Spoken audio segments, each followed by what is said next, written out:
Hey, what's up guys? This is Anthony from Anthony's Customs, and for this review, we are looking at the long-awaited Marvel's The Hood, part of the Marvel Legends Build-A-Figures Zenmu wave.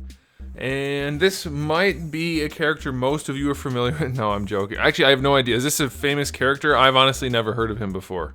I've never seen him before. I know nothing of the character other than what's on the box. I didn't look it up because it's not relevant, because I'm not reviewing the character, I'm only reviewing the figure. So, but just as an aside, I'm curious, did anybody want this figure? Just as an aside, very curious. There are some pretty cool things about this release, and also some really, really terrible things though, so there's some stuff to talk about despite his obscurity. So let's go ahead and get him off the stand and take a closer look. This guy stands just shy of 16.5 centimeters, which makes him pretty close to 6.5 inches, right around there. And before we get into the rest of the review, let's go ahead and do a question of the day. Do you guys like figures of more obscure characters, or would you rather have more anchor characters? More of the same ones we've already seen? Now, I know this seems like a pretty straightforward question, but here's my thinking. If we get more Captain Americas, more Wolverines, more Spider-Mans, we stand a better chance of getting really good ones, or having variety to choose from rather than being pigeonholed into one or two that may not be as good as they could be, as opposed to buying figures of characters that we don't really care to have other than he's filling a spot. So I think there's going to be more diversity in the answers than maybe we might have originally thought. At least that's how I'm looking at it. I would much rather have more A-list characters, because I just couldn't care less about things like this.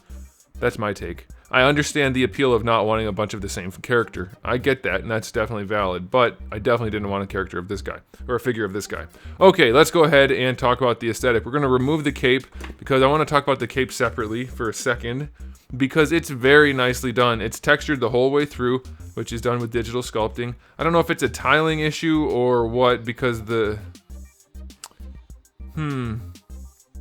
You can kind of see a grid in there. I don't know if that was intentional or if whoever did the wrapping kind of choked a little bit. I'm not sure about that. It's not molding issues. You can see the mold lines in there. I don't know. It's not a big deal, but it's very nice. Anything textured feels better. That's why I'm going to be doing as much texturing as I can for the Rival collectibles, Rival Clans figures. But the cloak is sculpted really well. I love that. The torn parts look nice. The flow is nice. It's not symmetrical, but it's balanced. Very, very nice. I like that a lot. They did a good job painting his little clasps. Now, here's the problem. You might have noticed it while he was standing on the turnaround. The cloak fits on him well enough. It's not as far forward as it should be, but it sits on him well enough. But when you put him on the table, he's about 1/4 of an inch off the table with the cloak on him. The cloak is taller than he is. That's his feet touching the floor. The cloak is too tall. It gets picked up. Watch what happens when I pick him up with the cloak. The cloak goes down onto his head, and when I set him down, it pops off. So that's not something that should be. That's 101. You can't make a cape that's bigger than the figure because it has to stand on a shelf.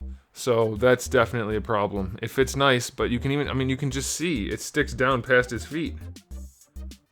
And it's not soft enough to flex. Not enough, so that's a huge bummer. Awesome cloak. It doesn't work for the figure, so that blows. As far as the rest of the figure goes, I like the sculpt of his jacket and his sleeves. He's not overly wrinkly as we see sometimes. I think it has really nice flow to it. It looks very organic. It's definitely glossy, but you could make an argument that his jacket could be a little bit glossy, so that's okay. The shirt underneath is good enough. It seems natural looking.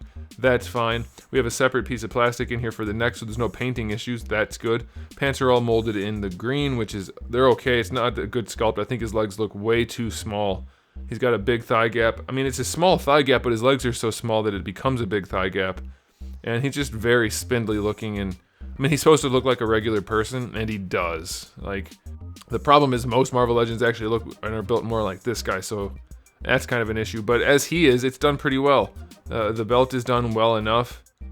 It's pretty good. I'll talk about the face for a minute. It's a nice sculpt overall. The eyes may be a little wide. That seems to be a trend. But it's a nice organic looking sculpt. The hair is done well. He's yelling or taking a bite out of something. I would say yelling based on the muscles in there, which is good. You have the furrowed brow and the nose wrinkling up a little bit. It's a good sculpt, but it shouldn't be the only sculpt. If they're gonna do a sculpt like this, it needs to be an additional head sculpt. in my opinion, this is purely my opinion. Some people are all about the dynamic poses only, and this is fine for that. But if you're going to have a figure, it cannot, in my opinion, only have a screaming head, because no matter what you do that's not warranting a screaming pose or a screaming head for the posing, it's going to look really weird to just stand this guy on a shelf. And unfortunately, you can put a neutral head in a dynamic pose. You can't really put a screaming head in a neutral pose. So I don't care for that. I'm always going to argue for having 2 head sculpts if you're going to do one like this. But as it is, it looks pretty good. Everything's very plasticky though, so that's going to take away some points. There's no paint really other than the belt and the facial details. His shoes are work or like business type shoes, and he shouldn't really be wearing those, but yeah, whatever. So aesthetically speaking, it's decent in a lot of ways, but also lacking in a lot. It doesn't make it feel like a collectible. 7 out of 10 for the aesthetic. There's some good sculpt work going on mostly, and paint work's fine, but it's not really there. Okay, as far as accessories go, we already talked about the cape. I'm going to kind of not count that. We have 2 1911s, just molded in a soft black plastic. They're sculpted well, molded well. It's nice to see some more real guns rather than something else. And the energy effects that come with it, the magic bullets, are awesome. Like, those are some of the most fun accessories I've seen on a Marvel Legends figure. I really, really like those a lot. Yeah, that's it. I like them a lot. There's not much else to say. It's a good set of accessories for this guy, so that's cool. I really like those. The cape is nice. He only has trigger finger hands, so you better use those accessories, but I don't see why you wouldn't. I'll go 7 out of 10 for this as well, just because of the uniqueness and the well-executed accessories. So that's cool. Definitely have some fist hands or something would be nice, but use those guns because they look nice. Alright, I said nice a lot in this review. Alright, let's talk about the articulation.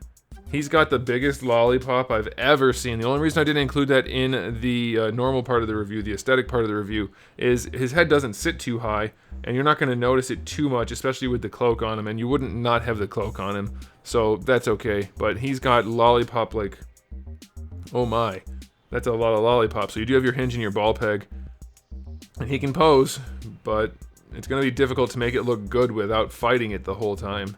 It's going to be the kind of thing where you have to pose it just for the angle you're trying to shoot the photo from. So be aware of that.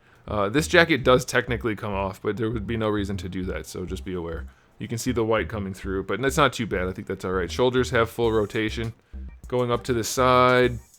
Better than horizontal, that's fine. Bicep swivel is alright. Double jointed elbow is stuck. Hang on. There we go. That's fine, no problems there. Wrists have a swivel and a hinge. It is the wrong hinge for gun holding hands, of course. We have a guy with only trigger fingers and only guns as accessories, and it's the wrong hinge. It should be a vertical hinge. If you haven't seen it, check out my articulation explanation video. I've only done one on wrists so far, so that would be the one you're looking for. Yeah, that's not the right way to do it. Alright, we do have an ab crunch in here, which works better than most ab crunches these days. It still gives him a pot belly because the hinging's weird, but it works. That's fine. Waist twist is fine. Legs go all the way forward. They don't go back. Going out to the side, a little bit less than 45. Thigh swivel's fine. Double jointed knee is fine. Ankles, they go back. They don't go forward. And you get a really good ankle rocker though. So his articulation is pretty average. Other than the lollipopping and the wrong wrist, it's fine. So I will go 7 for the articulation on this guy, and I think that leads me to a very easy final verdict. The final verdict on this guy is going to be, despite the fact of his total obscurity, to my knowledge, it's a good enough figure for the character, and it's, as far as Marvel Legends go, depending how you want to talk about it, it's fine. There's not too much wrong with it. There's not a whole lot exceptionally good about it, so it does get what you would expect, a 7 out of 10. Let me know if you guys are happy with this figure, if you wanted it in the first place. Anything you want to talk about with characters like this, where they're definitely not more mainstream. Let me know what you think about all of that. Let me know what you thought about the video. If you liked it, give it a thumbs up. If you didn't, give it a thumbs down. And if you haven't subscribed, you might want to. I have new videos almost every single day, and thousands already on the channel, so make sure you come back for all of that. And in the meantime, keep collecting.